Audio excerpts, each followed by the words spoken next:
The sky you walked under this morning is, in a measurable sense, larger than the Earth you are standing on. That sounds wrong. If you open any standard textbook, you will see the diameter of the Earth measured at roughly 12,700 kilometers across. The atmosphere above it is usually described as a fragile, thin layer of gas, but you do not live on the Earth. You live on its crust, a cold, brittle rock scab floating on top of a churning sea of liquid mantle. This scab is only 30 kilometers thick. Compared to the deep expanse of the planet, it is thinner than the skin of an apple. Every empire you learned about in school, every war, every ancestor who discovered fire, and every single person you have ever loved lived their entire existence on top of this microscopic scab and the sky right above you. It is completely swallowing you. The thin band of air where your lungs can actually pull oxygen is just a few kilometers deep. Beyond that, the atmosphere stretches out hundreds of kilometers into the absolute void. Relative to the tiny fragile shell you actually inhabit, the sky isn't a background wallpaper. It is a massive invisible ocean that completely dwarfs human existence. You didn't think of yourself as a deep-sea creature crawling along a planetary floor. Now you do. Today, we are leaving the shell. We are going to climb through the layers of this massive fluid ocean to see what the sky is actually hiding. Unbuckle your seatbelt. Let's ascend. Our journey starts in the absolute basement. This is the Troposphere, the immediate 12 kilometers of air sitting directly on top of your head. Because we are born at the bottom of this atmospheric ocean, we think the air is weightless. It isn't. Every single day, the weight of the air pressing down on your shoulders is exactly 101,325 pascals. That means every square meter of your body is sustaining 10,000 kilograms of atmospheric mass right now. You are walking to your kitchen carrying the physical weight of a commercial school bus on your head, entirely unaware that the sky is holding you down. This is the only layer of the sky that actually cares about you. It holds over 99% of the planet's water vapor. Every storm that changed human history, every winter that broke an invading army, and every drop of rain that allowed ancient humans to farm and build cities happened right here. But if you climb just a little higher, to the altitude where commercial airplanes fly, the security blanket disappears. You look out a double-paned window at a freezing, oxygen-depleted void that would kill you in minutes, all while casually sipping a tiny plastic cup of ginger ale. Humans are incredibly good at acting normal in spaces where we absolutely do not belong.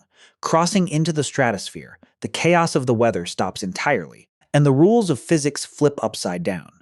In the normal world, going higher makes things colder. Here, the higher you climb, the hotter it gets. That is because we have just entered the planet's solar armor, the ozone layer. It sounds massive, but if you took this entire invisible shield and compressed it down to the pressure of the ground you stand on, it would be exactly 3 millimeters thick. Think about that. The only reason your skin doesn't instantly burn and mutate under the raw power of the sun's ultraviolet radiation is a delicate, ghostly shield no thicker than a coin. In the late 20th century, humans almost accidentally deleted this shield with aerosol hairsprays and refrigerator coolant. We spent years arguing about corporate profits before finally panicking and patching it back together. We came terrifyingly close to losing a multi-billion-year-old cosmic shield because we wanted convenient deodorant. Welcome to the dead zone. The Mesosphere is the most profoundly ignored layer of the sky. It is too thin for weather balloons to float, but too thick for satellites to orbit without burning to a crisp. It completely rejects human technology. The temperatures here drop to a bone-chilling minus 90 degrees Celsius. It is a frozen, silent void, but it doubles as the planet's ultimate defense network. Every single day, the universe throws up to 100 tons of cosmic rocks directly at your head. They are traveling at tens of thousands of miles per hour, fast enough to wipe out a city block. But the moment they hit the freezing, hyper-dense friction of the mesosphere, they violently disintegrate. When you look up at the night sky and see a beautiful shooting star, you are watching a lethal space missile getting vaporized by the sky. The sky is fighting a permanent kinetic war so you don't have to dodge space rocks on your way to work. Now we enter the realm of pure cosmic absurdity. The thermosphere is a massive stretch of sky, where the concept of reality completely breaks down. If you measure it by kinetic energy, the temperatures here spike to a blistering 2,500 degrees Celsius. That sounds like an instant death sentence. But because the air molecules are miles apart, There is virtually nothing there to actually transfer heat to your body. You could float out here completely exposed, and you wouldn't burn. You would freeze to death instantly. It is an environment that is technically boiling, but practically a frozen void. This is where the International Space Station spends its life. The astronauts up there are technically in a state of permanent freefall, moving sideways so fast that they constantly miss the Earth as they drop. They live in a tube, floating over the planet, doing mandatory cardio on a treadmill while staring at the universe. Even at the edge of the void, humans cannot escape gym class. We have reached the exit. The exosphere is a ghostly halo of drifting atoms leaking slowly into the deep void. As humans, we love boundaries. We drew an imaginary line at 100 kilometers called the Kármán line and legally declared, this is where space begins. But the universe completely ignores our paperwork. Modern satellite data shows that the absolute outermost breadth of Earth's atmosphere actually extends well past the orbit of the Moon. Think about the implications of that. When Neil Armstrong stood on the lunar surface and looked back at the Earth, he wasn't standing in deep space. He was technically standing inside the ultra-thin microscopic atmosphere of his own home planet.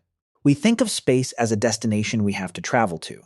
The reality is we never fully left. Turn the ship around and look down. From the deep black of the void, the massive fluid ocean we just climbed through disappears entirely. It resolves into a razor-thin, luminous blue outline hugging the dark curve of the world. Every single thing you have ever known is trapped inside that glowing blue mist. Every ancient king who thought he conquered the world, every generation that struggled through ice ages, and every modern human scrolling through a screen was just breathing a tiny fraction of that finite blue layer. When astronauts see this for the first time, they experience a sudden, radical shift in consciousness called the overview effect. They realize that our borders, our politics, and our daily anxieties are completely trivial. We are just passengers on a tiny, fragile rock, protected by a sky that is doing all the heavy lifting. The air we breathe exists in a layer thinner than most people's awareness, and it has been keeping us alive longer than we've been alive to notice.